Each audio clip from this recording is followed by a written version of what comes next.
We know, okay. So it is February 23rd, 2022, and Omar and I are having his strategy session. So Omar, welcome. And if you could just get the perfect result out of our talk today, where you just feel like, oh, I just got what I was looking for, I feel so happy with that. Tell me more, like what would that be for you? Yeah, I would like to give you a little bit of context about the situation, but yeah, the main goal of the conversation is that currently I am working on a course that is focused on a strategy, because I am a business strategy consultant that have decided to, let's say, looking at myself as a business, one of the best tools that I have to prospecting high quality clients is by them to listen to how I think about business, right? So far, I have been hired the last 10 years from many organizations to hire me to train their companies, their assistants, the people that they want to invest or work with.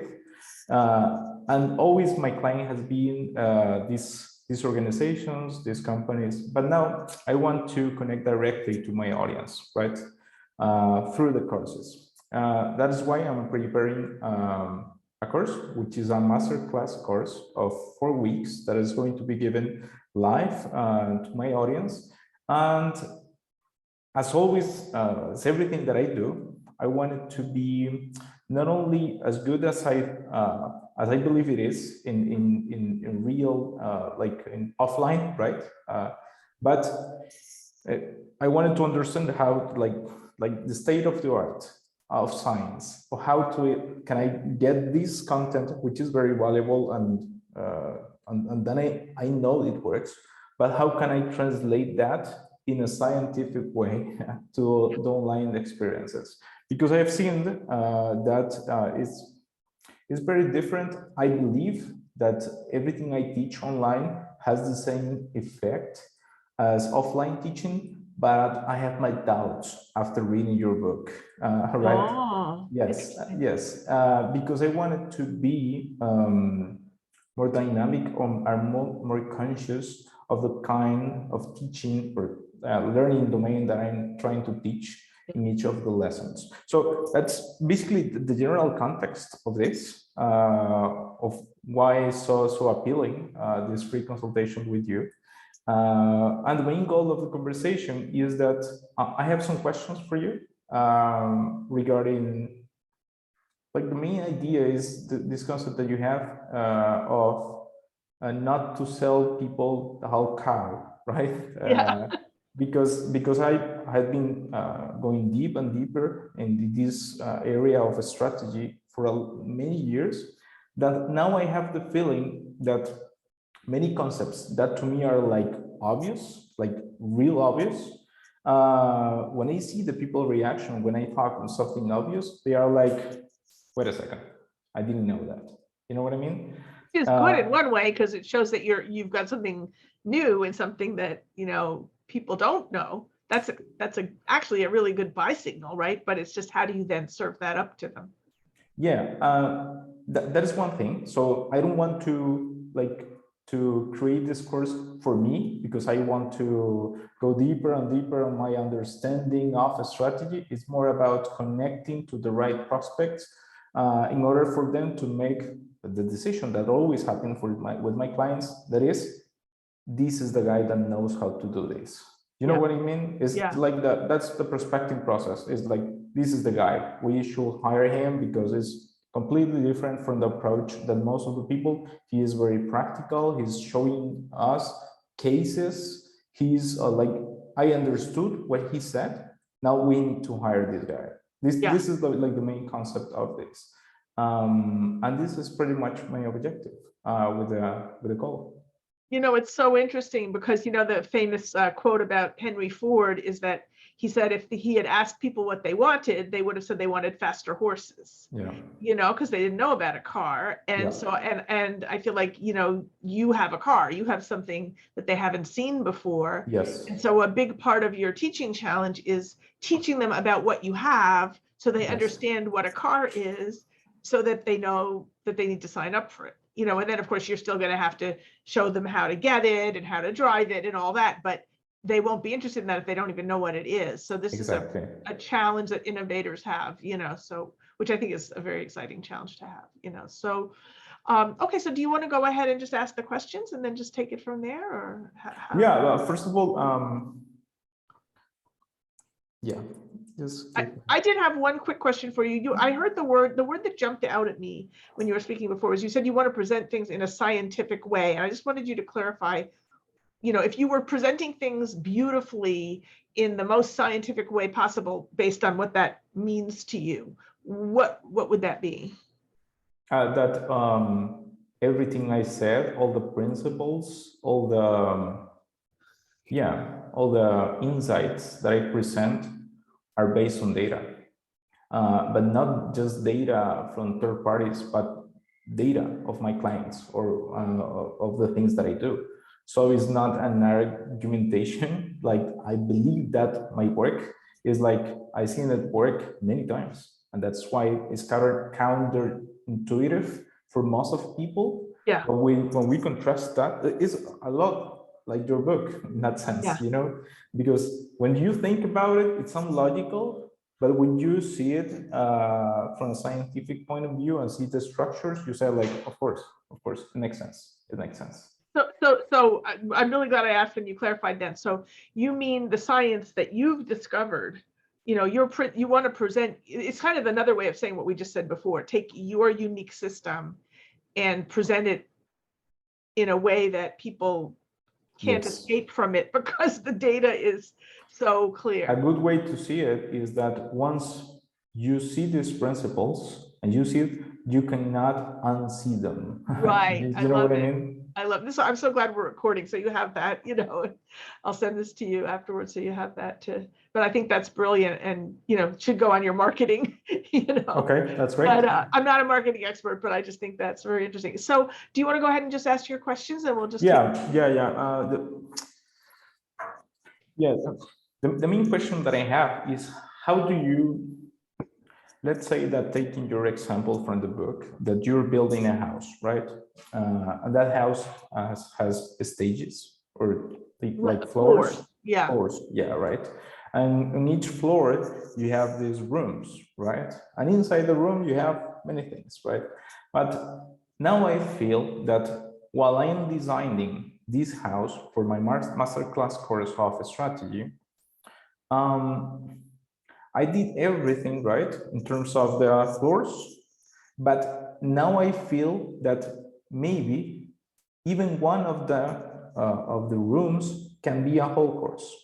I understand. Yes, absolutely. So I like the question will be like, should I, or what is your point of view? Should I, based on my objective, should I present the whole house in a very, let's not say light way, but the whole house, or should I focus on the most important room of the house in order to do this?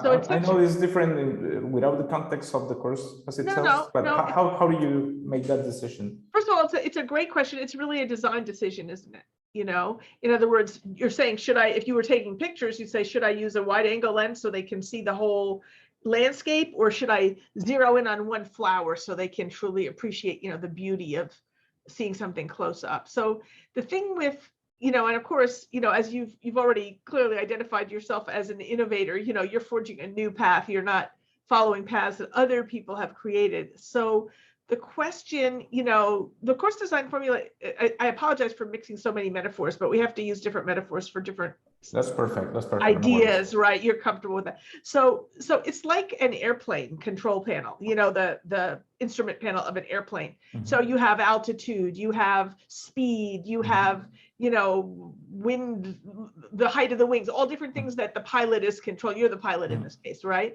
So there's no such question as what altitude should I fly at or how fast should I go, without understanding, well, how far are you going? How much weight are you carrying? How soon do you have to get there? You have to look at all those variables in order to answer those questions. So, I'm thinking about, I have a process that, I'll show you how you could explore it if you're interested, that would help you reflect on, your goals for what you're trying to achieve. Because to me, that's the North Star of the compass. It's like, what do you try? One of the things I heard you say was you want people to understand your process so that they would buy it, right? So one thing I'm thinking is that maybe in your early courses, your marketing courses or your free courses or low cost or your introductory lecture, probably more of an overview so they get a sense of the landscape and of the totality of what you offer. But you don't want to give away too much of the real, details for free, because that's going to go behind your paywall, and also because they haven't raised their hand and said they want it yet. So they kind of need to understand an overview. And what a lot of people do is use verbal information at that stage, like you give an hour-long lecture, or you do, a presentation or a webinar or something, so people can understand what your process is. But then if they're interested in learning to implement it, then you could have, say, a cognitive strategy, like a quiz, which of the 5 business processes that I teach, or whatever, your system has, is right for you, or where should you start? And you give them create a quiz of some kind. People love quizzes anyway. I don't know if your audience is into that, but not a goofy quiz like, what's your favorite vacation spot? No, like for example, a diagnosis of the company. Exactly. Some kind of deep dive, or it could be something that you analyze yourself, in other words, like more like an intake form.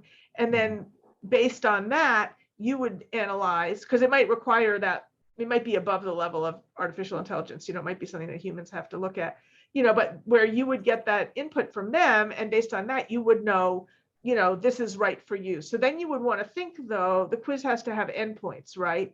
So you might think about for yourself, what are my, 3 or 5 or whatever number you want, most used business processes, or, what are the things you think that will be the biggest market for, so that you'd have an endpoint to send them to. But, one of the principles I'm sure you teach in your training, and I teach as well, and sort of the common wisdom as well, is you don't want to design too much stuff until you really have had a chance to talk to your market and find out.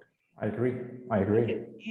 So that's why I know you watched my streamlined course creation webinar the other day. I don't know if that, spoke to you in terms of that process. That course has things in it, or I can just give you freestanding. I have like the market research one, just by itself.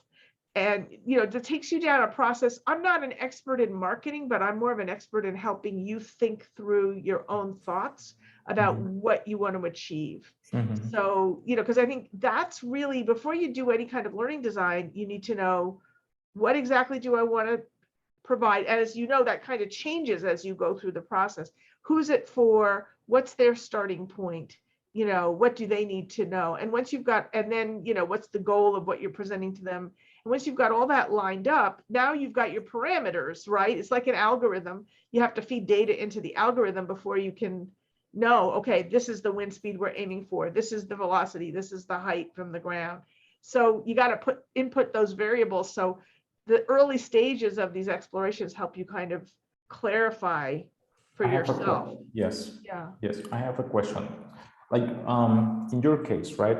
I will make some assumptions, but follow with me for this. Yeah. So let's say that you, as Rebecca, have an end goal for your students. Let's say the professors and the teachers that want to consume the product, and you have these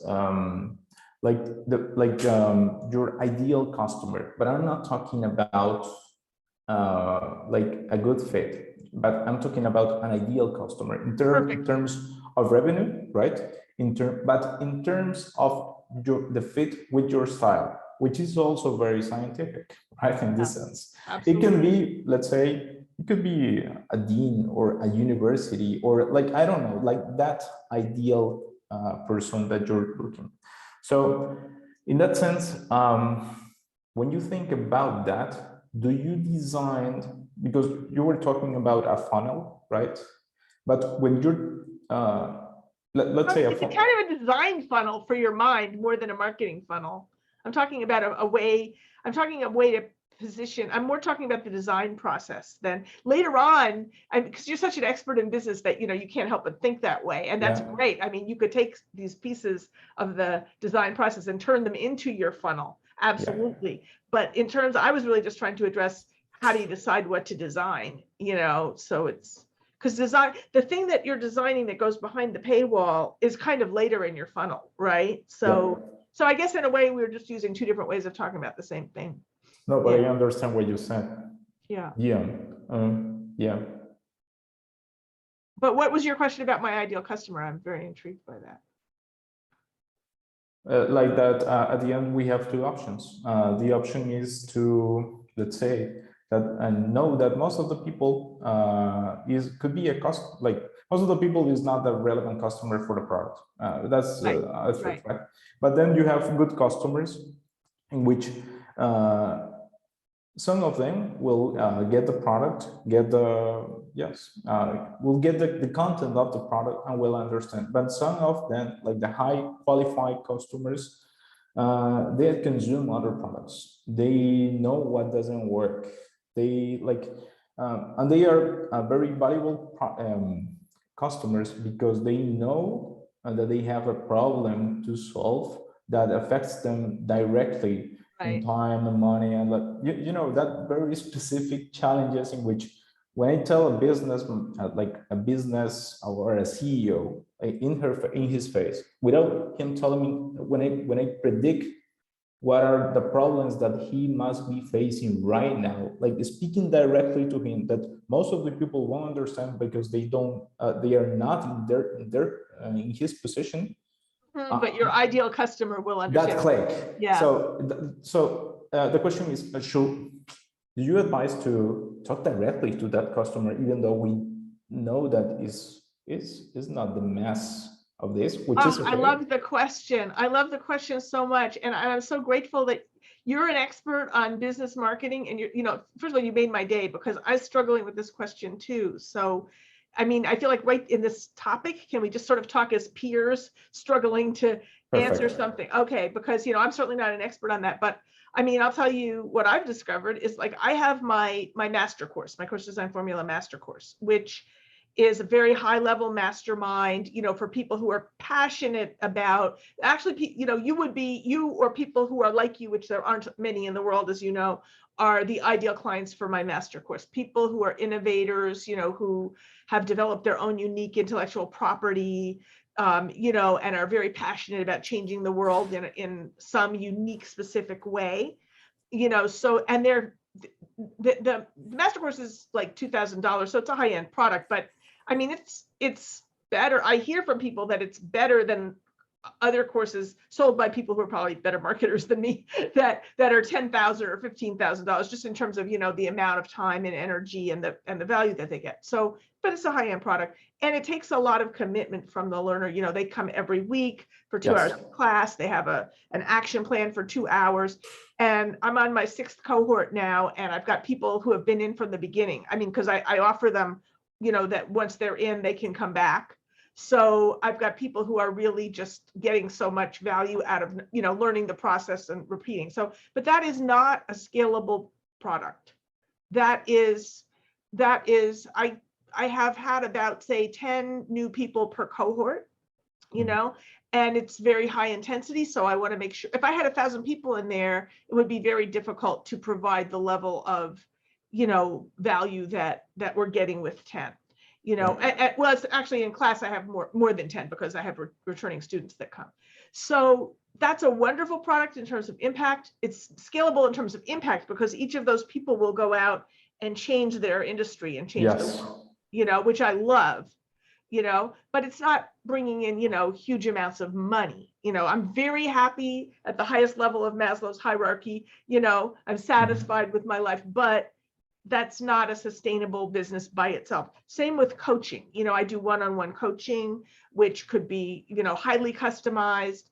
And again, that's an expensive product, anything from $500 for 2 hours of coaching to it's $8,000 for 20 hours of coaching, which is a discount, but it's still, it would have been 10,000, but I give them a discount if they pay up front, so that saves me on customer acquisition, because, we can just schedule it. But again, it's not, it's limited by, the bottleneck is, from that book, The Goal, which I'm sure you know that goal, the goal book, where he talks about the bottleneck in any kind of a production process.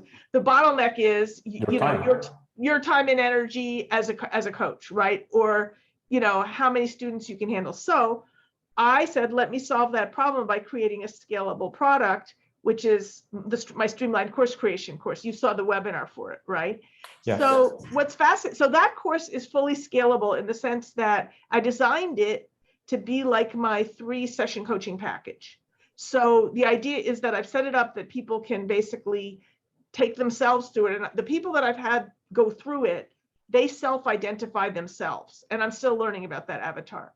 But they are a very unique. Can you, I'm sorry, Rebecca, can you explain on that? They're self-identifying themselves? What do you mean by that? They know, I'm not doing anything different for the people that are, if I knew what to do, but I still don't know yet, So in other words, the ones that go, oh my God, I need that.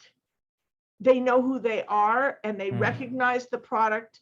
So I was on a podcast that went out by a very good marketer. It went out to, hundreds of course creators. And out of all that group, one person recognized, she was like, that's what I need. And she watched the webinar, just like you did, right? And she said, that's what I need. And she signed up for the course. And within a week, she had her course completely created. And, then she contacted me for her free strategy session after that and wanted to put the course up on a learning management system. And I said, I watched her do it. She was basically doing it by herself. And I said, this is so interesting to me.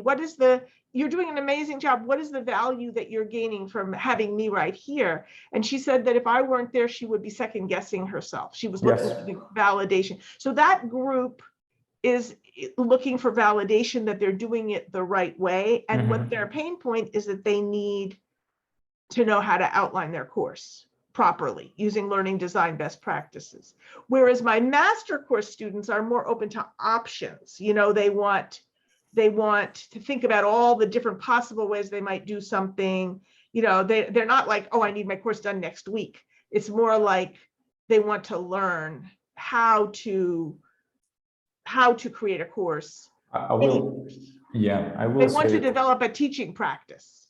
Yeah, I will say that from what you just said, the express training or this Streamlined, exactly. This is they are trying to solve a tactical issue, which is outlining, right? Tactical or practical? Which did you say? Tactical. A tactical issue. Because when you were saying that, and the key is that they are very conscious of the problem, and most of the people that is very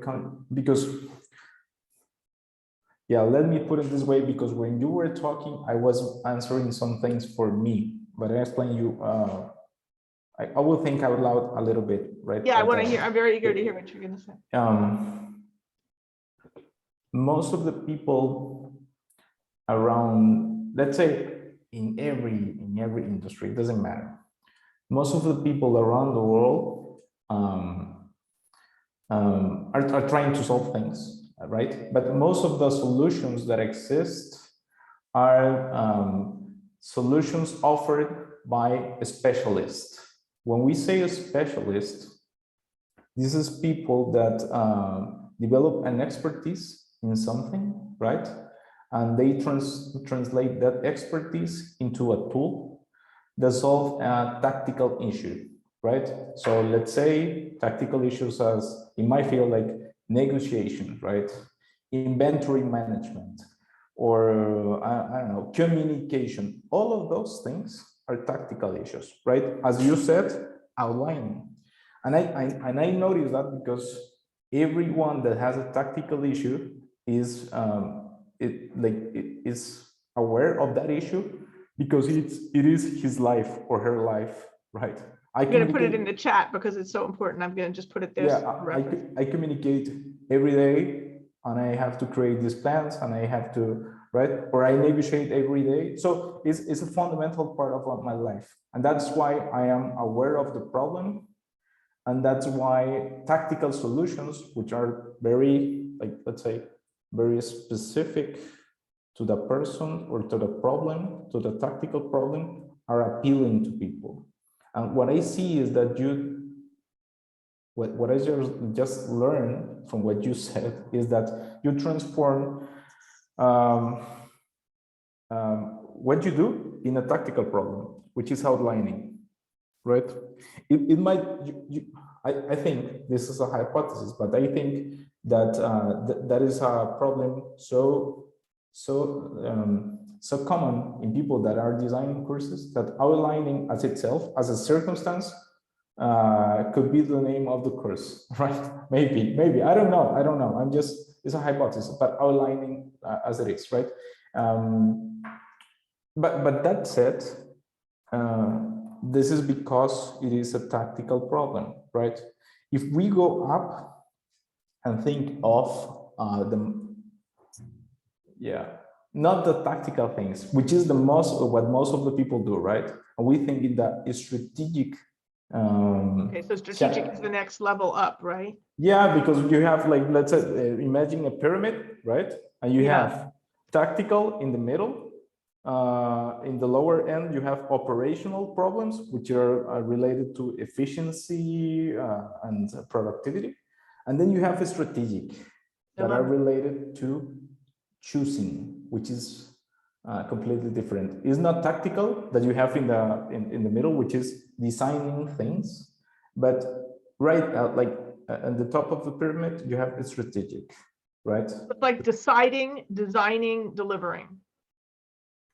I don't know, but I see like choosing, right?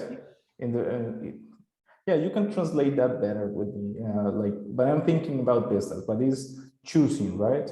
Okay. Then you have tactical issues, that is designing and implementing, could be processes also. And then you have operational, which is managing the productivity and the efficiency of the tactical process that you implemented, right? Common tactical processes, product, technology, marketing is a tactical process, all those things that require a design of a very specific thing. But I think you solved that problem regarding tactical processes, which is outlining is a product in the tactical world. You know what's so interesting though, Omar, and I want to make sure I'm very fascinated by this conversation and I appreciate your expertise, but I also want to be fair to you because you have questions for me. So I don't want to, No, but let's think together, because when you were thinking, you helped me. So yeah, I'm very thrilled to do that. So here's what happened in my business, right? So, and I have a feeling we're each other's ideal clients. So that's kind of interesting, right? Because, so here I wanted to solve the problem of how do you teach anything to anyone online, so I solved it, right? I mean, theoretically, are there some things you can't teach using the course design formula? Probably, there's probably some very specific things that you would need a different approach, but at least at the level of, most of, for example, most of the fitness professionals, they don't generally come to me because I think they have their own world of, yoga education or fitness training. So they could come, but they sort of don't, they have a different system that they're using. And interestingly enough, I do have some university professors, the ones that are, but they also fit with the entrepreneurial thing of, they teach in a university, but they want to do their own creative thing. But university professors who are teaching, say, the history of the French Revolution, or have something from a syllabus that someone else created, are really not needing what I offer because they don't have the flexibility to do their own design that way. They may have to follow a certain process that, So who is your ideal client? Most of them so far have been, for the master course, have been solopreneurs who are very creative experts, authors, coaches, people who have a methodology that they've created and that they want to turn. So there's a couple things. They have to turn it into an online course. So it's not a huge market. It takes me 6 months to cultivate, my next cohort of 10 people, basically, but it's such a wonderful market. So basically I came up with, and that group, they're the strategic thinkers. That course is about strategy, Yeah. And, so I created course design. I created the streamlined course creation to solve the problem that that's not scalable, you know? And I love I love your way of analyzing it based on strategy and tactics. You're absolutely right, and so I need to find, in order to scale my business and to have something that teaches the course design formula in a highly concentrated way to solve a tactical problem. It works. I know it works because the people who have done it have designed, one course in 2 days, 3 courses in 10 hours, a course in a week, and they're really good courses. So it works, but a lot of people have been watching my webinar saying, hey, that's a great webinar, and then they don't sign up. So I'm not sure. The problem Do you know what is your conversion rate between seeing the webinar and like doing some valuable action for you? I can tell you that it's bad because, the conversion rate of people watching the webinar is high, like 80–90% of people watch it all the way through. And I've only had a very small number of people actually take the course, So like, for example, you watched the webinar, right? But yeah, how much in numbers? It's small, like really small. Like, for example? Under like 10, like 10 in yeah, total. I mean, for streamlined course creation. Now, I haven't really promoted it much, but the webinar, like maybe 200 people have watched the webinar or something, and then, or I can tell you an example. So out of the podcast that went out to several hundred highly selected people who are expert course create, who are focused on course creation. And out of all of those, one person went through the funnel the perfect way, which was to hear the podcast, watch the webinar, buy the course, make her course, and then do the strategy call. So for example, you said like around 200 people saw your webinar, right? And I have to. And 10, no worries, but 10 something like made the conversion to a meeting with you. No, the conversion I want them to make, no, more than that, make a conversion to a meeting with me. But the conversion I want them to, because a meeting with me is also not scalable, right? Yeah. The conversion that I need thousands of people to make is watch the webinar and then sign up for the course. Or have one person meet with me who has an organization with a lot of people that need to create courses. That would be fine too. I'm trying to sell the streamlined course creation at scale to make like a whole group of subject matter experts that wanted to know how to turn their subject matter into effective courses. That would be a great use case as well. We have to think. Yeah, I mean, I think your analysis about tactical, that's brilliant. That because it's like a subset. Oh, and then another interesting thing was that I thought, oh, let me do a workshop to kind of, entice people. And I presented that to one subset of my audience, and they didn't like the idea at all. They felt like I was giving away, the heart of the cow, so that was interesting too, so I know that it works, and I know there's people that need it. So I think the problem that I have, and then I want to come back to your problem, but the problem that I have is how to identify the people that need, this tactical solution. Or even like, if you want to point me in the direction of what type of reading should I be doing to understand the nature of this problem? I'll give you a couple of thoughts on that, right? Yeah. Because when you talk, that helps me to think.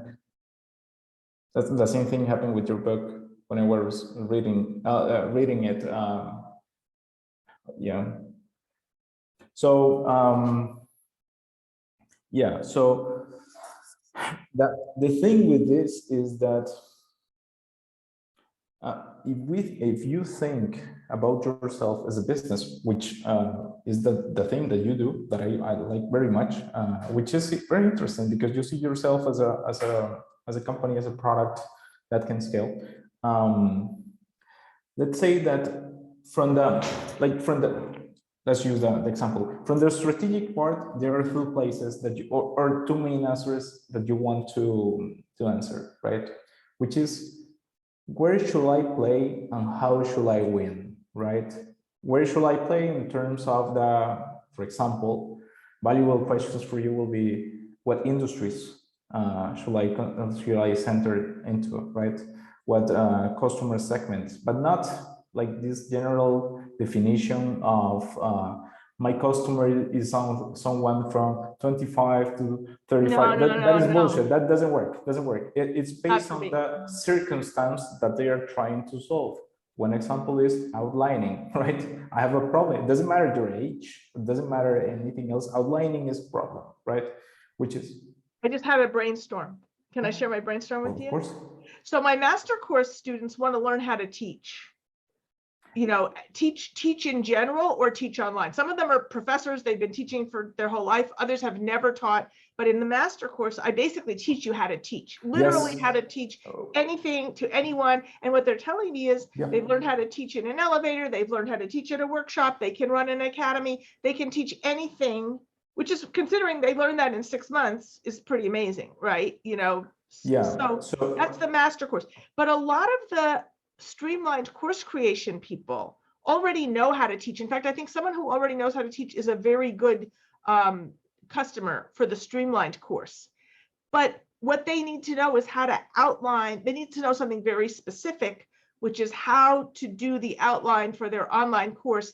And they want validation. Whereas my master course students really don't care that much about validation. They're all very outside the box thinkers. They're like you. Nobody else is going to validate. You know, you'll do the validation yourself. Thank you very much, based on your expertise in science or your own field. You know, so those people are beyond the norms of, you know, standard deviations. They're category creators. You know. Whereas the ones that are the ideal candidate for the streamlined course, they want to just do it right and do it something specific, do it fast, do it well, you know? And so I think I'm much more like in the first category. And what I see on your pyramid, and then after this, I'm going to stop talking about me. I really want to focus on you. But I know my biggest weakness is I'd say my biggest strength is strategy. I'm okay with the tactics, and my biggest weakness is that operation. I could not care less, you know, and I'm not in, and I think a lot of people who are sort of innovators are not that interested in the follow through. They're interested in coming up with like new ideas, but you know, obviously that needs to, I want it to be done, and I want it to be done well. But you know, so I'm trying to create something that will maintain itself, you know, but what you discover in any kind of teaching situation, and this is a problem in the online course space, is that, okay, an affordance of online courses is that true, you can create a digital product that could be sold for a high dollar amount, especially by someone who's a good marketer. But if it's really going to work, so it's like, yes, you created a computer and people paid $5,000 for it. Oh, you want a chip? You want it to work? Now you need a chip. You need a computer chip. The chips are in short supply, you know, so that's a constraint. And the chip is the teacher has to actually know how to teach. And the marketing group has done a great job on sales of online courses, but the teaching group is not. We're not that good at sales. That's not our thing, you know. And so I feel these have to come together. We want courses that sell well and teach well. You know, that's what has to happen. So following the thought that I was telling you is like the two questions because I have a point, like a very specific insight for you, which is where to play and how to win. Where to play, you can define it, and the best way to define that is by doing a statement of who is not your client. Yes. Right. Who is not? These guys are not my client, and it's better if you define that as in terms of money. Someone that cannot pay $2,000 is not my client. I don't recommend that you spend that if you feel like giving me your arm or something like that, right? Doesn't make sense. And the other thing is how to win, right? In terms of how to win, I have a couple of thoughts, because in reality, the ones that want your master program, the difference, let's say, from the strategic, which is the master program, and the other one that the tactical one is that the tactical one to solve a problem, right? And a specific problem. The strategic wants to develop a capability. which is Oh, completely that's so different. smart. Yeah, completely different. I know that because it's the same thing that happened with my clients. In terms of tactical people, they just want to understand something valuable to apply to their job. Strategic people want to develop their strategic mindset and strategic capabilities, and is more focused in mental models, frameworks, and those kind of things, right? That said, the insight I have for you is that in that strategic side, and this is why I'm considering this, everything of teaching, besides the fact that I love teaching, which is something that is a passion, let's say, is that first of all, inbound processes get you the customers that find you, but of course, in your case, you have to execute outbound efforts. Of course, because a database of professors that you will like, and that can start from the database of as little as 100 professors that make sense for you, because it doesn't matter if you did it one by one, because from that list, you send it to me and we can create 1,000 or 10,000 that you can write emails to them. And yes, because of the power of your principles, they will listen. For you to have some numbers behind this is that most of the deals in the outbound processes closes after the 5th or 6th attempt to go there. So don't feel bad at the beginning. It feels like it's not working. Most of the people quit after the 3rd attempt, but most of the deals closes after the 6th or maybe the 7th. I just want to say, Omar, I really think you have so much of value to teach in this space that people need to hear. I mean, I hear you doing something that I think is similar to what I'm doing, but you're doing it in your own sphere, which is you've got expertise that maybe is well known in certain business circles, but not in the digital entrepreneurship, not in the way that you're explaining it. That's not that known. And it's very, I mean, I can tell you because I've been hanging around in this space for a long time. It's the first time I've heard this explained this way, and it's incredibly helpful. So to finish up this, because I don't want to forget what I was going to tell you. Like, so from a strategic point of view, if you like, because I'm in this conversation, I'm not trying to sell anything, right? No, I'm just listening to you. I'm learning.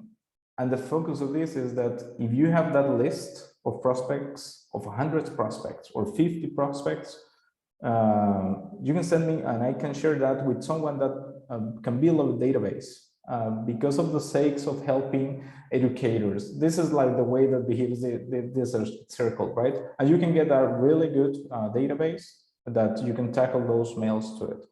That's thought number one. Thought number two is that the thing that happens with these strategic high-end people, right? The ones that really want to work in terms of their capabilities is that one, they pay quite a lot of money for the capability development. So don't be scared about, even though it might be counterintuitive to get your prices up. Because if they pay, like a general rule is that someone that pays $2,000 will pay $3,000. And someone that doesn't pay $2,000 will not pay $1,000. Like this is like a street knowledge or something like that, but that's the way it behaves.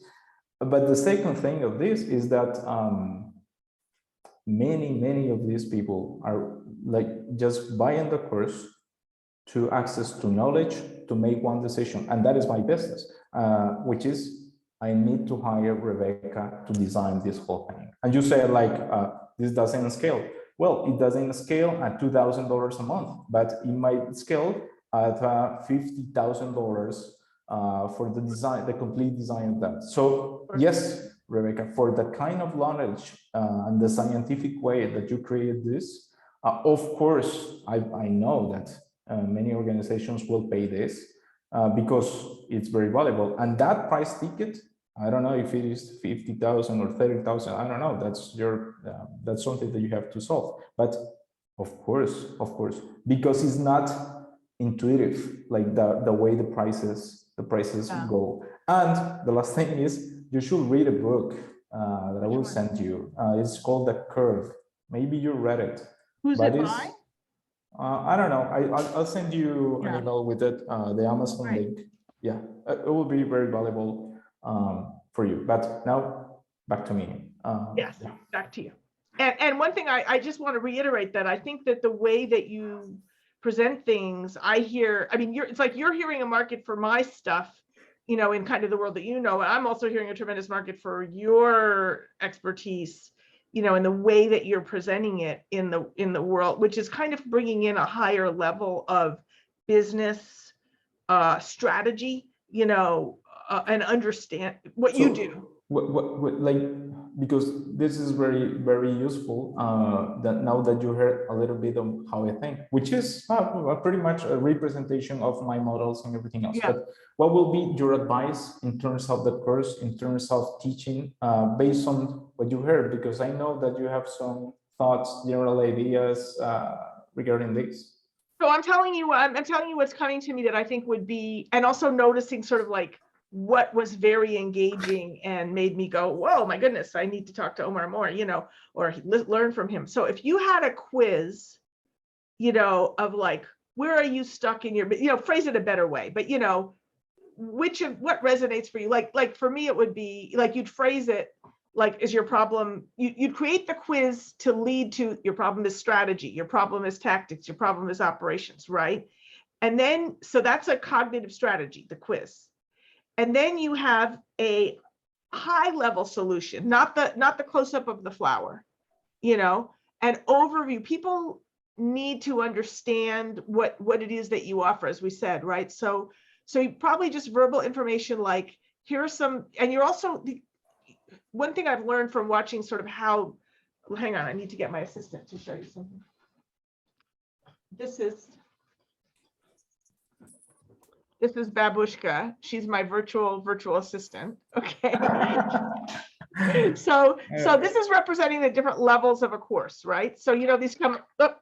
Yeah. Babushka lost her middle level, but that's the module level. So this is the course level, the blue one that fell out, you know, that's the module level. And then we have the lesson level, and there's smaller levels inside, like one PDF, one video. There's bigger levels above it, which is represented by this, which is, you know, Babushka goes here, and this is your business enterprise, your teaching practice, and your life purpose. So, and down here's your customers, and Babushka's in the middle, you know, the thing that you've created. So basically you've got an alignment, you want an alignment on all levels of what you're trying to do. So I've learned from working with hundreds of course creators now in real life, how the different areas intersect. So for example, your course might be a how-to course, like a practical skill that you're teaching.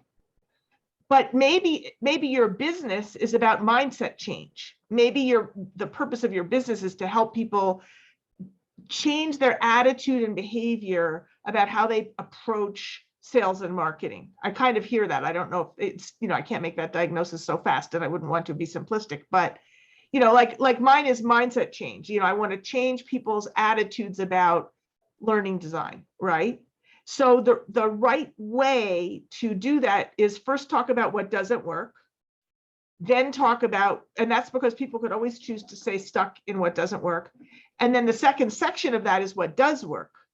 So maybe what does work is a whole suite of 25 skills courses that you're teaching, for all we know.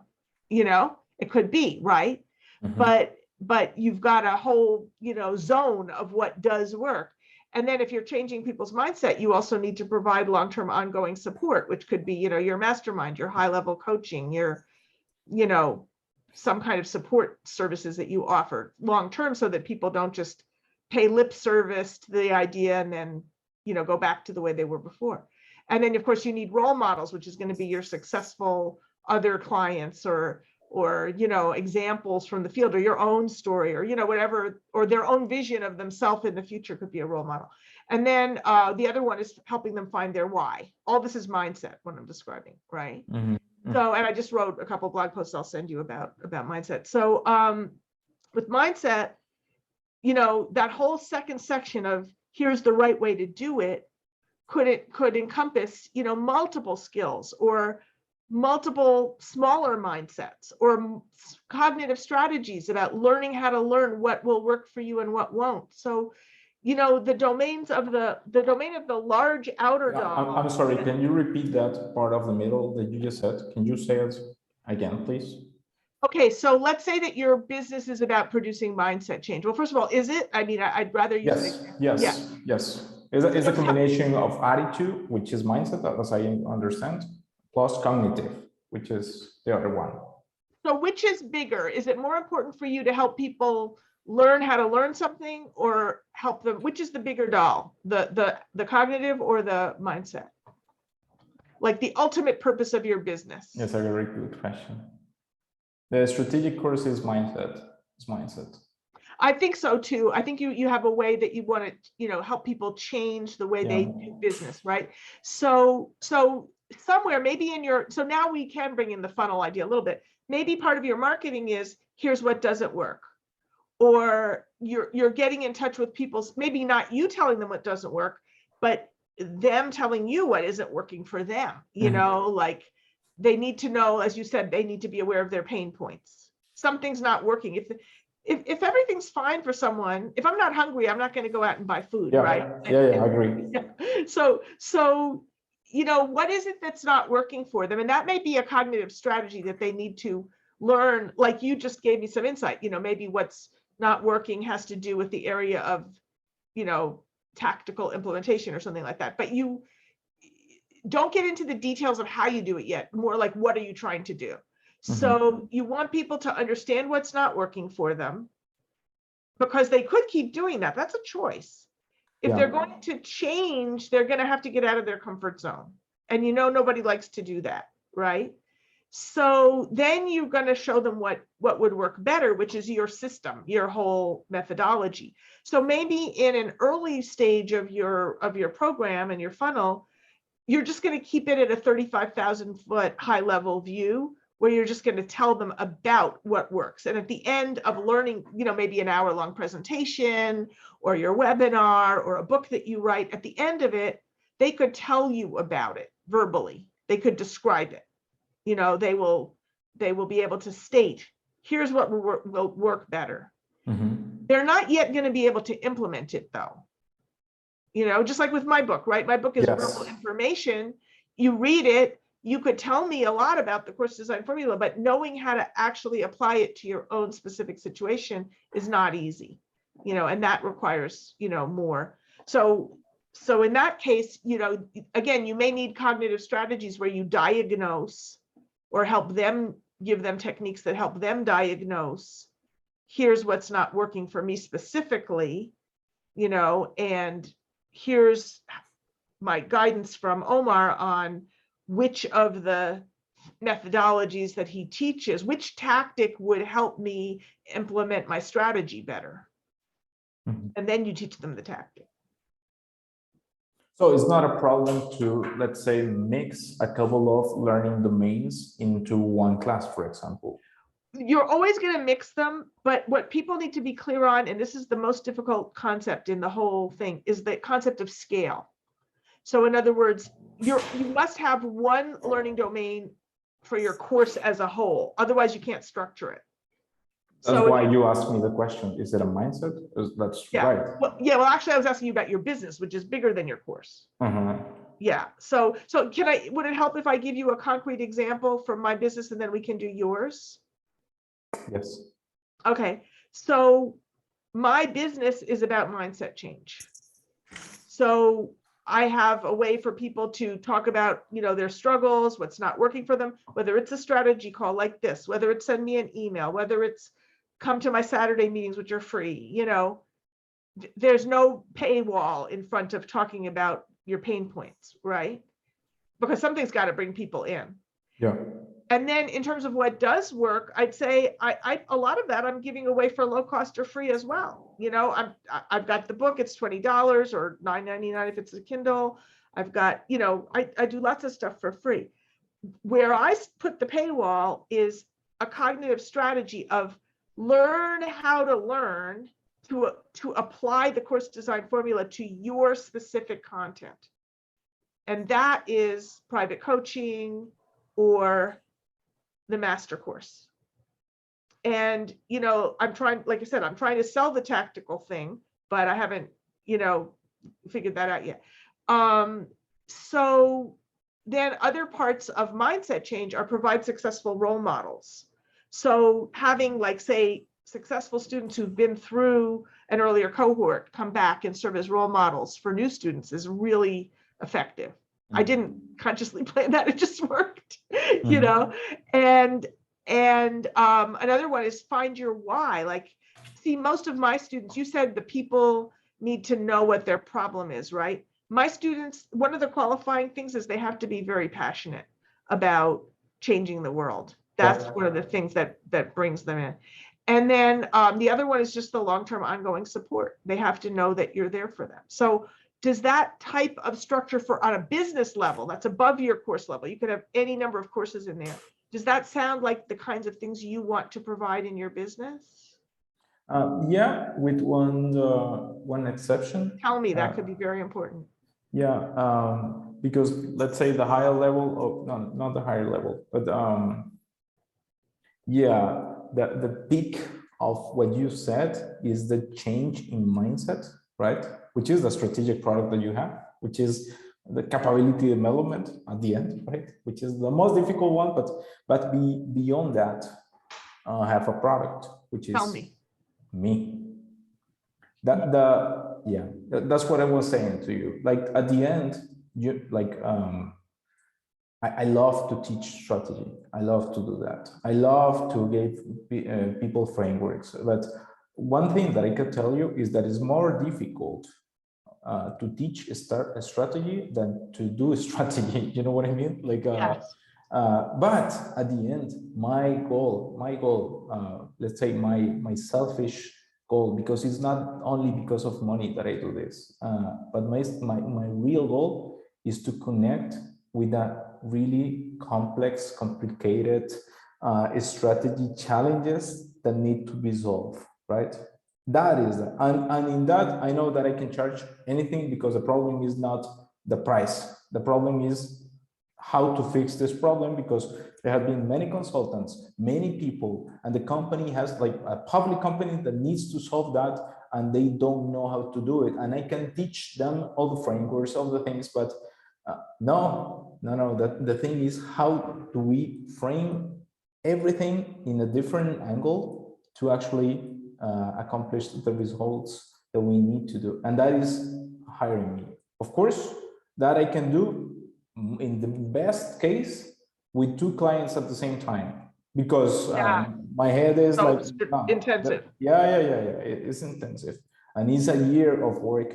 But like, I'm very demanding in terms of energy, but that's something that I really enjoy, really enjoy, because I don't know the solution.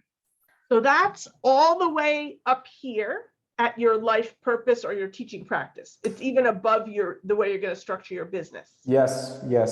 I think it's your teaching practice. So tell me let's go a level higher up. Tell me your life purpose. Like, why were you born? Why are you on this planet? You know, what are you here to do?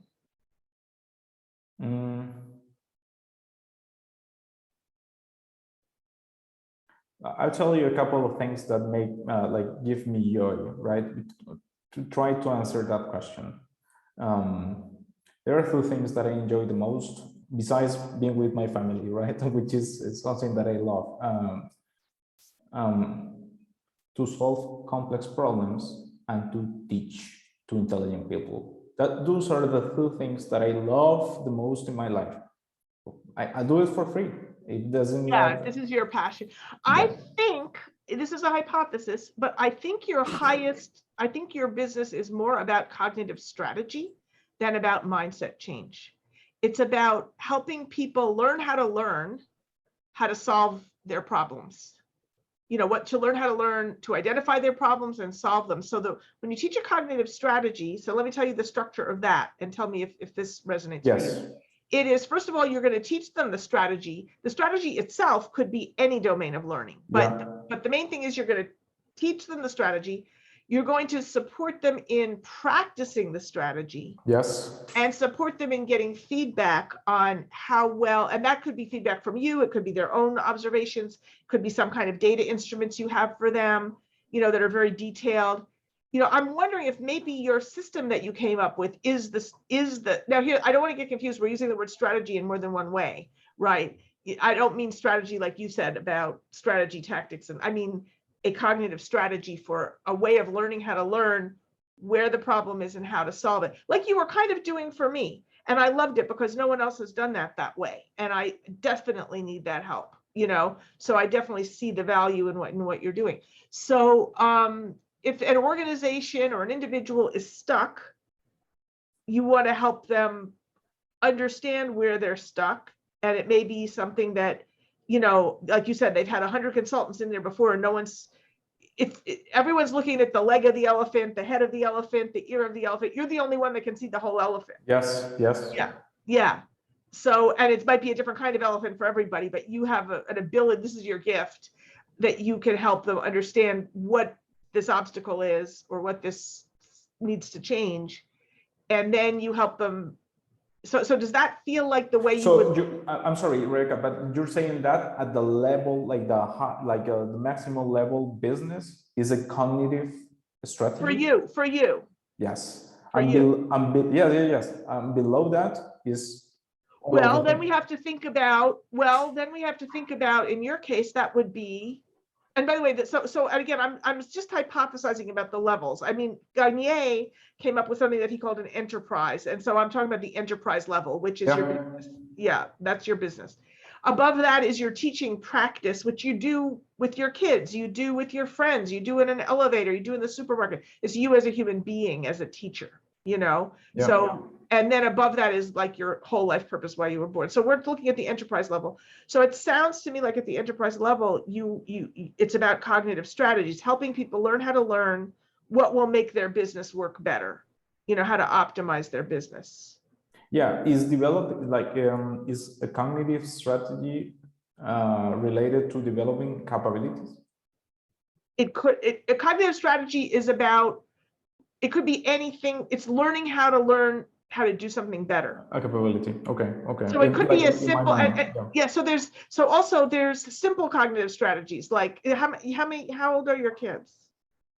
I don't have kids. Oh, I'm sorry. I have a dog, 2-year-old dog. A dog. Okay. Yeah. Well, I don't know how this works for dogs, but it could be a cognitive strategy. Could be teaching your dog how to know where to look for the biscuit. Something like that. That's just one specific thing. They know where to look for the biscuit, but they don't know where to look for the cookie. Right?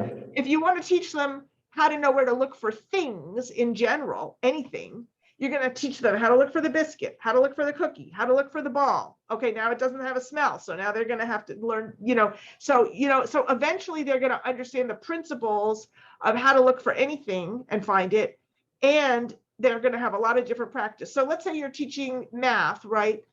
A simple cognitive strategy in math is one specific thing, like a trick for doing the 9 times table correctly. A complex cognitive strategy is how to be a better student of math under all conditions. So a complex cognitive strategy requires a lot of practice over a long period of time under many different conditions. And I'm guessing that maybe what you're doing with these businesses is helping them develop a complex cognitive strategy for optimizing all their business practices and procedures and understanding where they can do better with all of them. Does that feel organic to you? Does that? Yes, because I was struggling in my mind because to figure out which one is the dominant learning domain, right? Everyone has that. That's the hardest problem that people have. But when you were structuring my course that way, at the end, I have to say it in terms of the course, not the enterprise business, right? It's a cognitive program because it's a how-to with like a a little bit of mindset, but the dominant is how to. I want to understand how to I something. think the strategy itself is a how-to. The strategy is how-to, but it's in a container of, here's the thing, here's how to think of it. If there's one right way for everyone to do something, a procedure that everyone should do it the same way, that's how-to. These are the rules for, you know, doing such and such. Everyone should do it the same way, with some modifications, like if you're baking a chocolate cake on top of a mountain, you have to make some modifications. But basically, this is the way you bake a chocolate cake, right? If it's, what kind of cake should you make to have a successful bakery? You know, they might need to know how to make a chocolate cake, but also how to make a vanilla cake, and also how to make a strawberry cake. But more importantly, they need strategies for determining which cake will work best for is that mindset? What I just said is cognitive strategy. Learning how to learn what's going to be best for you is cognitive strategy. It's cognitive. Yeah, that's what I think. Definitely is cognitive. Yeah. But here's the thing. I taught 5 cohorts of my course as a how-to until we realized it was a cognitive strategy. And here's the thing, when you get the domain right, it's like a knife through butter. It's like, it just feels so smooth, you know? Yes. When you get it wrong, if you have that feeling of, you know, something's not right, the shoe doesn't fit right, that tells you the domain is off for the level that you're at. Okay. So, and here's the thing, this is a cognitive strategy that I'm telling you right now. You have to practice it. You have to apply it and practice it and see if it feels right. Get that feedback. There's not one right way. There's a right way for you, for your course, but someone can't come in and tell you this is the right way for you to do it, because you have to try it yourself and see how it feels. So, you know, it's not simplistic. It's going to be, I mean, I feel from what we're hearing now, if we were doing coaching, for example, I would take you through a whole process. I understand. No, but Rebecca, know that your insights are, because now your example is very useful to me in terms of 2 things. Like, I agree and I agree for now, right? As you said, because eventually things might change, but definitely the business is a cognitive strategy, right? It is. Learn how to learn what's going to work for them to optimize their business process. The combination of process and patience, right? Is that thing. If we go down into some of the products, let's say the courses, right? Now they're going to be skills, I think. How to. Skills? I think they're going to be how-to skills, right? Don't you have to teach them different skills? Skills. How-to skills, intellectual skills, like here's the best way to do. In other words, there may be best practices that they should learn how to implement. Didn't you say that earlier, that you have to? Yes. So like, I'll tell you, like how this works in the master course, for example, is every week we learn a different skill, and we learn the skill, practice applying the skill to their own stuff, and get feedback on how it worked for them. So you've got a cognitive strategy wrapper around a how-to skill. And I think that may be something that would work for you as well. I understand. Okay, so let's say that is how to, because I want to experiment a little bit with that, following your framework, right? Which is perfect, because it's more, let's say, a tactical approach towards a strategy, to put it in my words, right? No, exactly. I hear you. Okay, but the other thing that I'm thinking right now is, based on the way you're structured all your products, from the free to the Holy Grail, which is the master course, right? I will implement some capsules of content that is useful, that is more tactical, but more in capsule, for them to express interest in the process. I see it definitely as a funnel. But yeah, those 2 things are very valuable for me right now. I just want, because I don't know how is your time and everything else, but I just want one more question, Rebecca, for you. Go ahead. Because you, like, you are a very good communicator, right? I saw that in the webinar. Yeah. Because I know that it requires a lot of effort to select and to choose to all these images that transmit not only a concept but an emotion, right? The bread and the bread in the oven, right? You know what I Happy mean? that you remember that. Yeah, I remember it because I pay a lot of attention and I put a lot of effort and energy in my presentations. So I know that that's a lot of work. But you have, let's say, differentiated capability of abstraction to see something and put it in simple words. Can you put in simple words what is it that I do? I know it's That you do? that I do, yeah, based on the Yes. things that you're hearing. Like, how do you communicate that in Rebecca's words? How would Because, I communicate what you do? yeah, Okay, now forgive me if I get it wrong, because I haven't even had a chance to like read a lot. no worries. If you I- want to explain that or I tell. think what you do is you help people have light bulb moments about what's not working in their business so that they can, and then guide them to what would work better based on your unique XYZ method, whatever the name of your method is, of business process optimization, something like that. Because I mean, can I just tell you, rather than trying to answer it with my left brain, can I just sort of tell you more from an emotional? Please. Okay, so I have really been stuck in the digital marketing world that I'm, I don't love digital marketing, but we live there, right? I haven't found a framework that explains the problem that I'm having. So, okay. I think that your customers, are all of your customers very innovative, outside the box thinkers who are inventing new things? Or are they Not necessarily. No. Okay, that's interesting. Okay, so then that might not be a good use case. I'm like that though. So for me, I feel like the standard, okay, but they might have a different reason for having the same problem.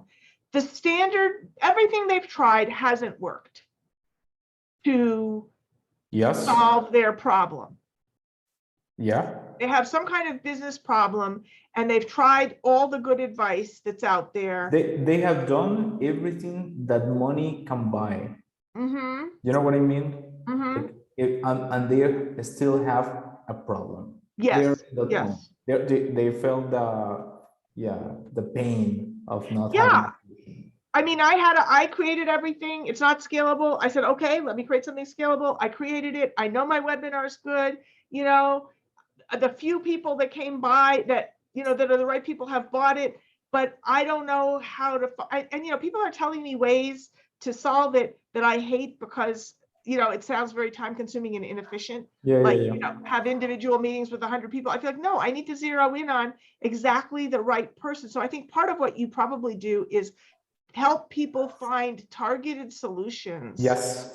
That are ideal that will quickly solve their use case, solve their specific problem, in ways that no one has suggested, that they haven't tried, because it requires, they may not be outside the box thinkers, but you are, and so, you've got a perspective that integrates best business practices with innovative, outside the box thinking. And maybe don't say innovative to them if that word doesn't appeal to them, but there's something that you do that's different than what everyone else is doing. And I feel like that's where I can help, because all of my clients are people who are different. It's like, I guess my question for you is, what is your special sauce? Like, do you have a name for your process? How would you define your secret sauce, the thing that you do that's different?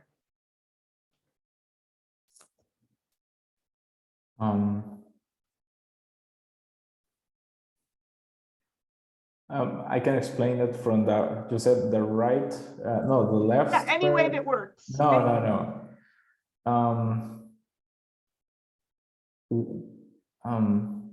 What I truly do And what most of the people don't do is that I don't,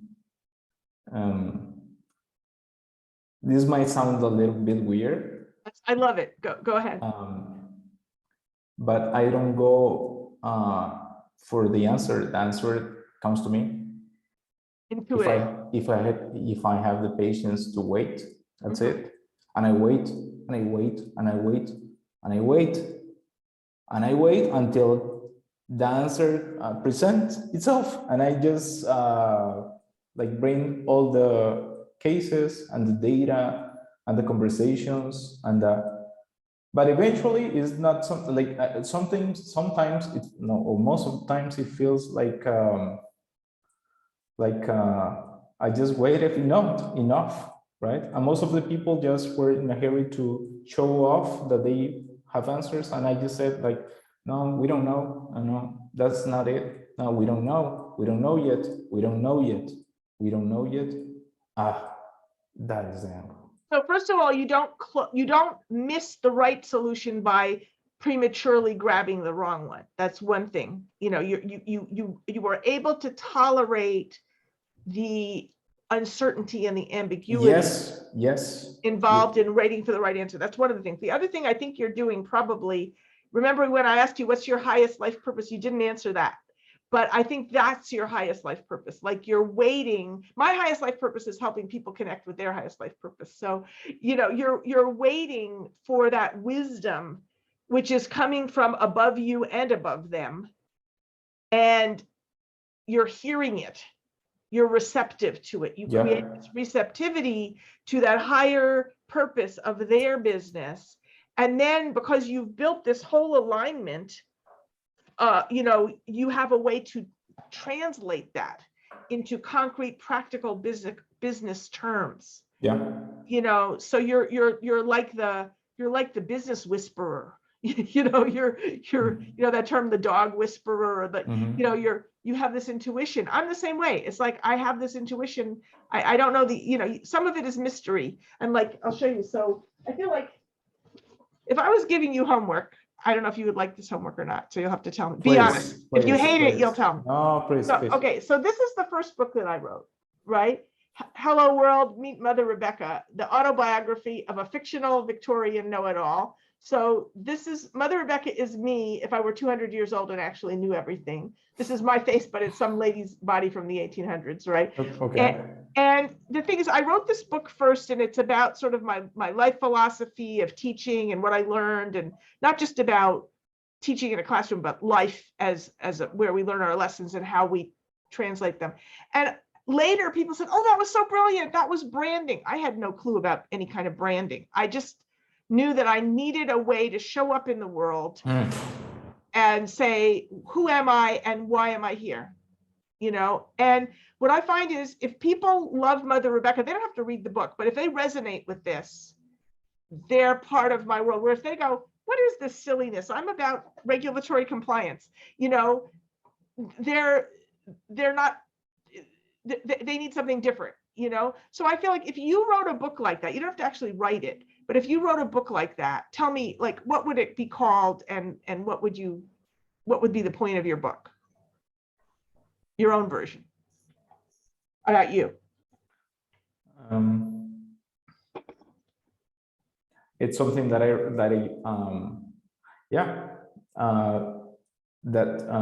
have been thinking since I am like 19 years old. It's not something from now. It was a concept. I wrote a lot of this about it, but in paper. I don't know where is it. But it's in the it's called, I don't know how to say this in English, but paralelos representativos, pero representative parallels. You know? Parables? No parables, but parallels. Parallels, representative parallels, which is basically the essence of what I do, because taking the concept that I tell you, when I'm waiting, I am trying to I have a problem, right, or a challenge, and I go deep in the nature of the challenge, And while I am waiting, I go to the world like this, or the things that you think, right? Not only the physical world, but everything. And when I'm waiting, I am trying to find similarities between the challenge, which is the issue that is happening, through other things in the world. So it might be true that this problem or this challenge has a representative parallel in a concept as love, for example. You know what I mean? Absolutely. So first of all, I love that. So it's called, you're calling it representative. I'm writing it in the chat just so I remember. Representative. Did I say? Parallels. I don't know the best translation for that. There's probably a more elegant way, but it's interesting. First of all, I want to invite you, if you're free. What time zone are you in? You're in Puebla. That'll work. You're in, what time is it for you right now? 5:21. So you're 2 hours ahead of me, right? So for you, this would be 11 a.m. Saturday, 11 to 1. I don't know if you're free then, Saturday mornings. But we have, and I'll send you the link. We have a community meeting, and we have amazing, brilliant people in this community. And I think that you would find it, you would enjoy it. You would find it like, you need to share your ideas in a space that's like an incubator for people who are developing their thinking. But what I'm thinking is, and we have different people that have come at different times, and we've learned from all of them. Some of them have been like you. I think you're a systems thinker, and you're thinking in systems of systems or parallel systems. So you're looking for a system that's an analogy of what they're trying to do, which by the way gets into role models. In other words, their system isn't working right. You're looking for an example of a system with a similar purpose that is working right. And it might be coming from like maybe they're manufacturing widgets, and the system that's working right is like a jellyfish colony or something. So there's tremendous creativity in what you're doing. It's absolutely delightful what you're doing, and brilliant.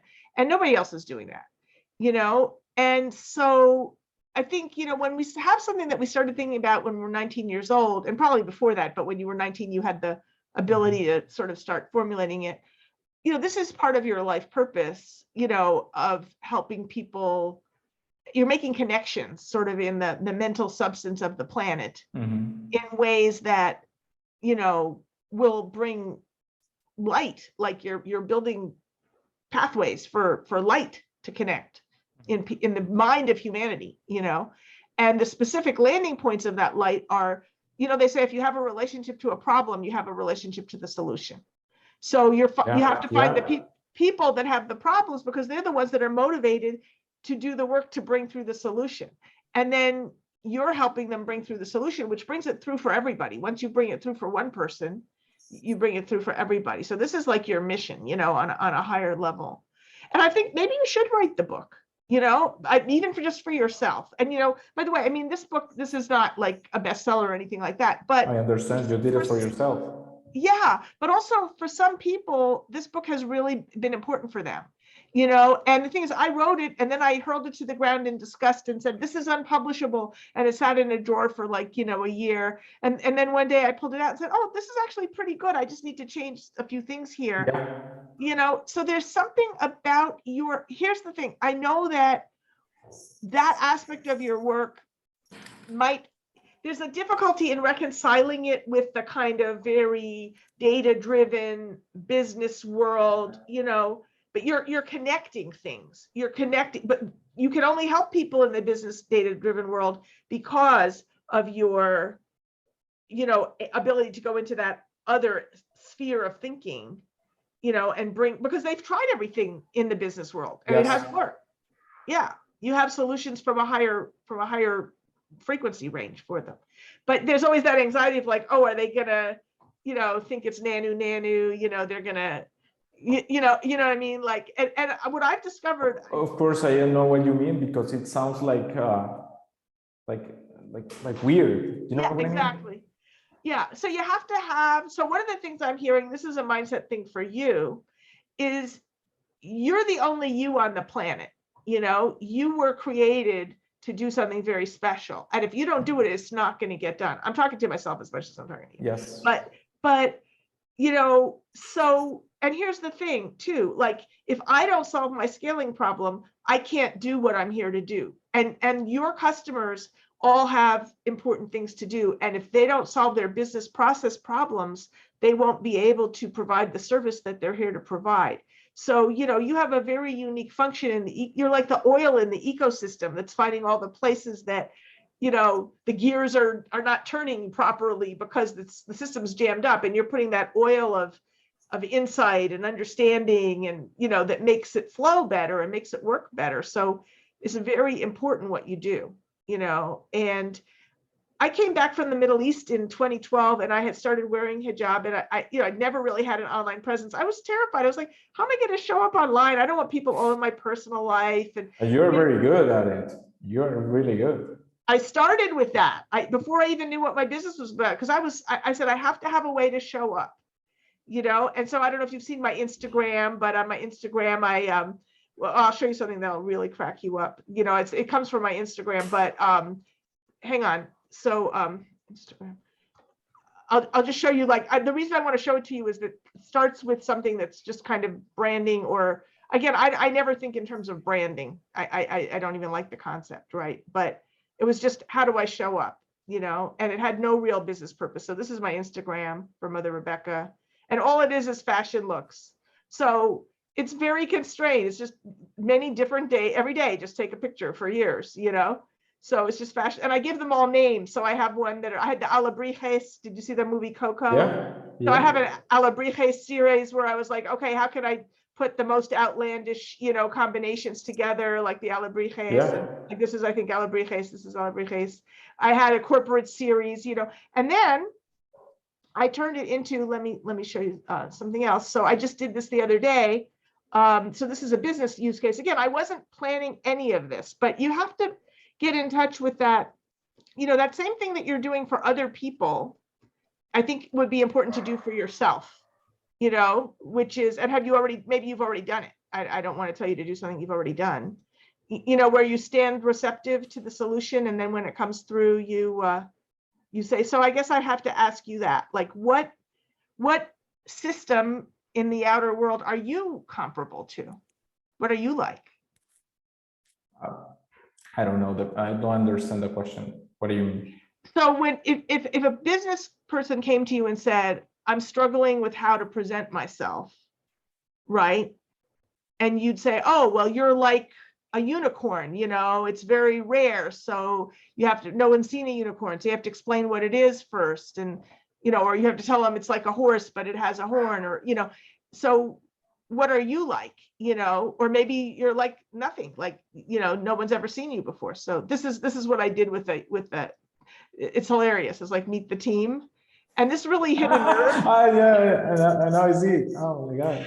People, look at the comments. People went crazy, right? They were like, everybody could relate to it, Yeah.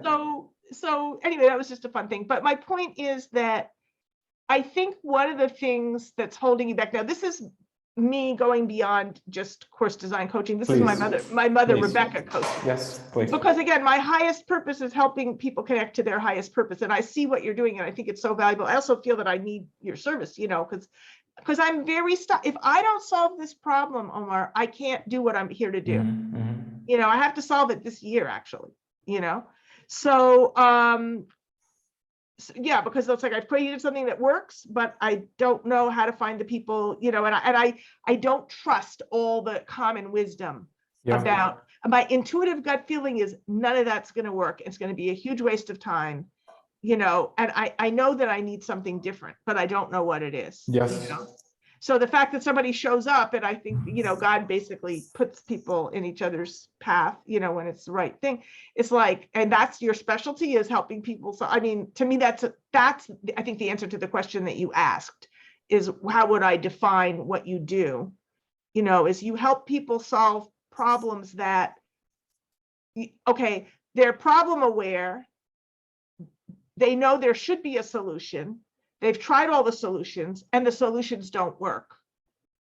So from a how-to perspective, there's rules, and then there's something called higher order rules, right? So again, if I followed all the rules to bake a chocolate cake, but my cake isn't working, and you come along because you're the only one that knows this and tell me, Rebecca, you're on top of Mount Everest, you have to bake the cake for longer or add more salt or whatever you have to do for high altitude baking. You, I think, are an expert on the higher order rules. Like, yes, this is how you do this business process, but you help them with the cognitive. You're not going to simply be able to do this. We would have to do like coaching and really figure this out in detail, but it's not just the rules that they have to follow. They have to follow the higher order rules. Like, what is making the thing behave the way it's behaving in their case? Yes. So do you know about computer code and stuff like that? Have you ever worked with computer code or writing code? I know not about computer writing, like, but yes, about algorithms. So just a little bit of code. It doesn't have to be fancy coding. Let's say you take a basic course on how to make a web page in HTML, and you do everything the teacher says, and the teacher says, change this line, and this box should change from red to green. And you change the line, and it's still red. It didn't change. It's because somewhere there's another line of code that's superseding that rule. Yes. And until you find that line of code, you're not going to fix that box. And I think part of your genius is helping people find the more. It's exactly that. It's exactly that. Yeah. You know, wait, but what was I talking about before? About I was on a roll. That's an important point that I wanted to make, but there was another point too about the higher order rules. That's a higher order rule, is the line of code that is making the regular rule not work. Yes. You know, in general, this, if people do things a certain way, they'll get a certain result. Like for me, like I'll give you, I don't know if you know about feng shui. Do you know about feng shui? Yeah, I heard about it. Yeah. So I mean, I believe it works, and I am working with a wonderful feng shui expert. He's fabulous. Maybe you'll meet him. He's an amazing guy.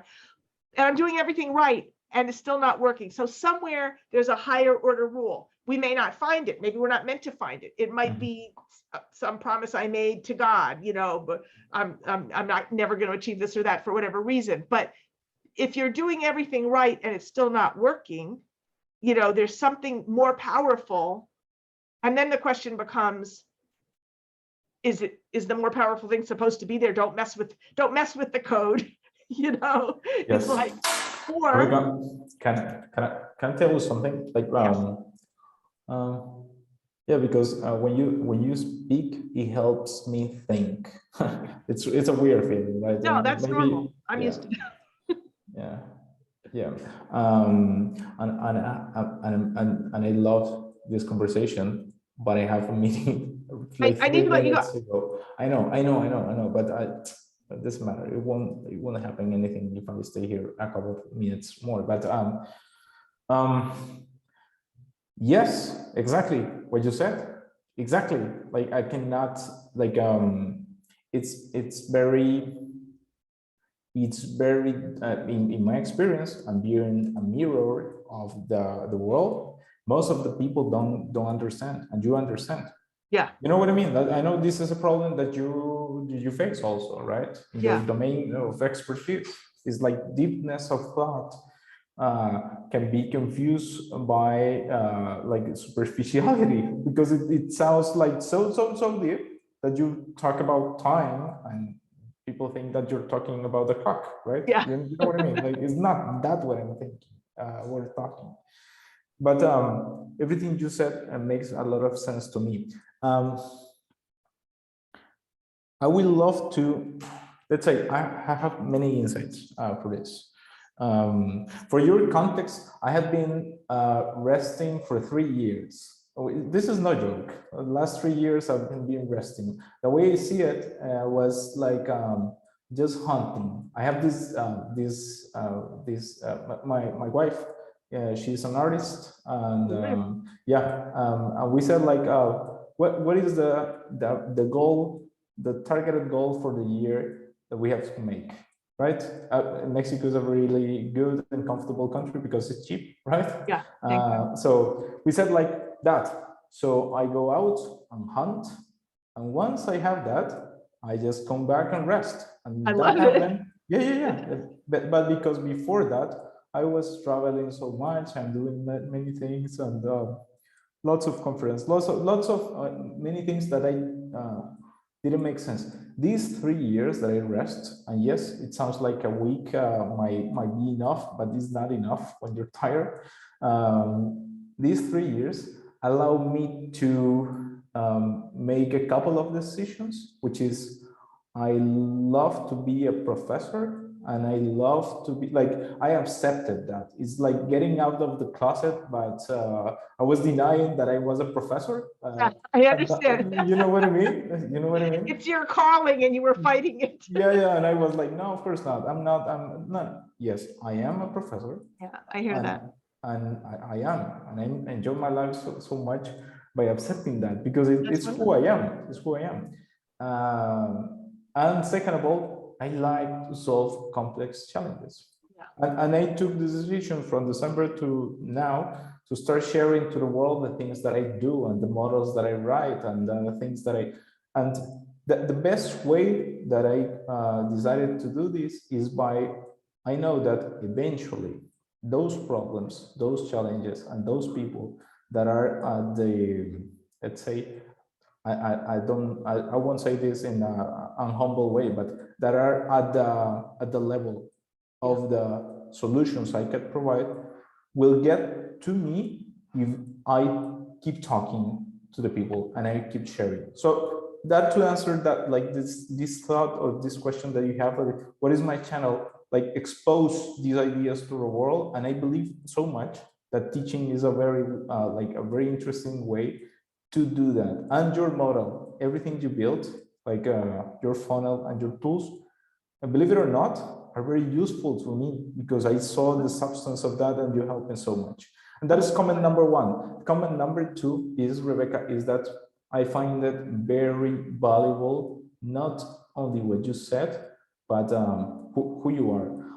I'm just not being, I just don't want to be, let's say, I propose to you, like, let's count on each other. Definitely. Yeah. This is just the first conversation. Yeah. Like, it's the only thing that I want to say, because we don't know, right? But I would love for you to, if something occurs, if something happens, if you have any advice, idea, or anything, please just share it with me, because I know it will be valuable, because I know that this conversation activates a lot of things in your mind and your brain, and they have been very valuable to me. And because I am ready to listen to all those things. You know what I mean? So I have something to suggest for the future, but just think about it. It's just an idea. So do you do strategy sessions of your own? Yeah. Because I mean, I would think that it would be very valuable to me to come and talk about the problem, the whole history of the problem of where I'm stuck with this thing. I mean, even just what you said today was incredibly helpful, but I feel like you have more insight than that, you know, and like, maybe I also think that, you know, it's so interesting, because usually on a business call, I can go like, okay, here's what you need to do, and blah, blah, blah. I don't have that simplistic answer right now. And I don't think you do either.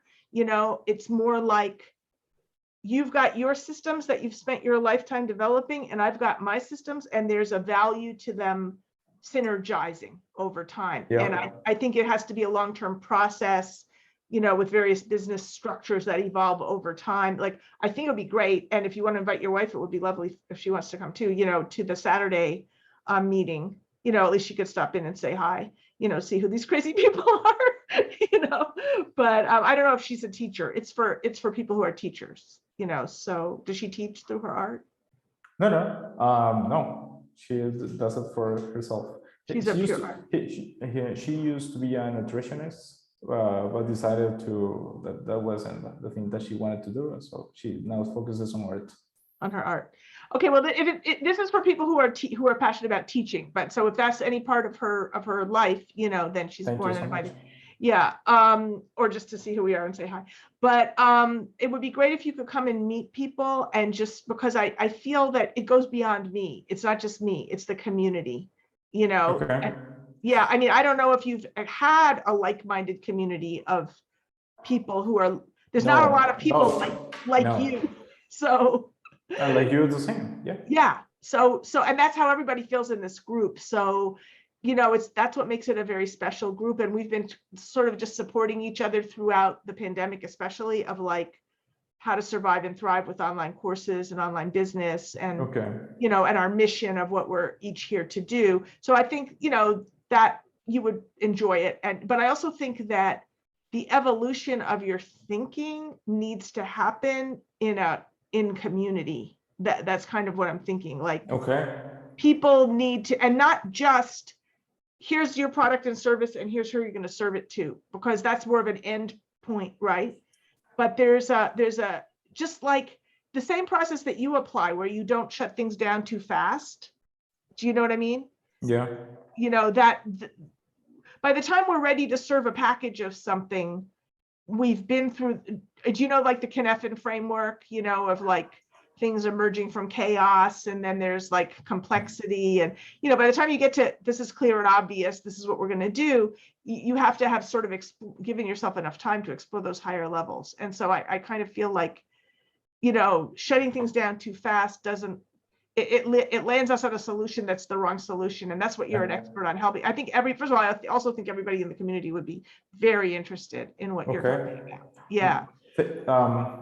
Yeah. Thank you so much for the invitation. I will be there on Saturday. That'd be amazing. If what I'm going to say resounds with you, right? I know that you have some challenges and everything else, and those challenges are solvable, all of them. That's not a problem. It's like, of course, and it's not because you don't know the answers. It's because you just need to hear the frameworks, all these things, right? It's a solvable problem. Okay, that's good to hear. Yeah. Just I wanted to know that, want you to know that. But yeah, and at the same time, talking to you helps me. But I don't want to. I don't want to consult to you, and I don't want to. I'm not thinking about price like an hour and a half ago, right? Like I'm not talking about this. But what I believe might make sense for us, Rebecca, is to activate from both sides whenever needed. Let's say a coffee with a friend, right? Yeah, let's I call it agree like with you. that. I love it. I think a coffee with a friend, because I don't want to talk to you and think about consulting. Yeah. I just want to talk to you if it Perfect. makes sense. Yeah. And let's think out loud. And we know that a conversation on demand, whenever needed, right, will make sense. Or will add a lot of value to both sides. What do you think? I think that's perfect. I mean, I feel it's funny. I feel like, you know, I feel like this is about friendship and about, and not just friendship with a purpose though, which is with a purpose. Yes. With the purpose of facilitating each other's growth at that highest purpose level. And then how does that manifest in practical terms? That's how I frame it. And so I think that's a gift. You know, that's really a gift from a higher level. I'm very grateful for that. I appreciate, you know, what you're doing. And how old are you? Just out of curiosity. 33. Oh, okay. So I'm 33 too. Ha ha ha ha. No worries. Times 2. But yeah, because I think that, you know, it's kind of like a mentorship, but in both directions, you know. In both directions. And there's a higher purpose, but there's no purpose for the meeting or the conversation, which is the way I love it. I think the reason you're saying that, and it's an important reason, is that it, you know, oftentimes we need to put a purpose on conversations or they just get all over the place, but we're going for the options, not for the exactly that. There's a lady I really want you to meet. Oh my God, you would love her so much. Her name is Shirley Portominski, and she's an expert on, she's also from somewhere in Central America, South America, but she lives in Florida now, but she's native Spanish speaker. And she is an expert. She taught us all about Shelley Rose Charvet and the language and behavior profile, which is where I'm getting this options and procedures from. So there's in that group, it's people with lots of different systems. Okay. And we share the systems. And then you're the expert on sharing systems, you know? So I really think you will enjoy the group, and they'll really appreciate meeting you as well. So I'll Thank you so send you, much. I have another meeting at 4, and I know you have a meeting. So after that, I will send you an email with the link for Saturday. And also, Rebecca, can you share the recording? Because I would absolutely, like to that's why I see made it. some Yes. spaces of the recording that were very valuable. But Rebecca, really nice to meet you. Likewise, And likewise. thank you so much for your thoughts, your insights, and let's see. I believe this is the beginning of an interesting relationship. A beautiful friendship, like they say in Casablanca. Yes, yes, definitely. Thank you so much. You as well. Thank you so much for your openness to listen, and count on me from now on to the future. Absolutely. I'm grateful to you as well. And I also want to thank you for, I think it can be very lonely to do what, you know, yes, I know what it I is. know what it's like to be like 17, 18, 19 and have a vision for your life that is way bigger than what you know how to do at the moment, and to have the patience. And, you know, there's things I've been wanting to do since I was that age that I still haven't figured out how to do them yet, you know, but, you know, you have the vision because you came here for a reason. You know, so I see that and I appreciate that, and I know what it takes to do that. So you found your people. You'll see. Perfect. Thank you. Lovely so much. talking with you, Omar. Stay fabulous. Okay, I'll send this to you later tonight. Okay, bye-bye.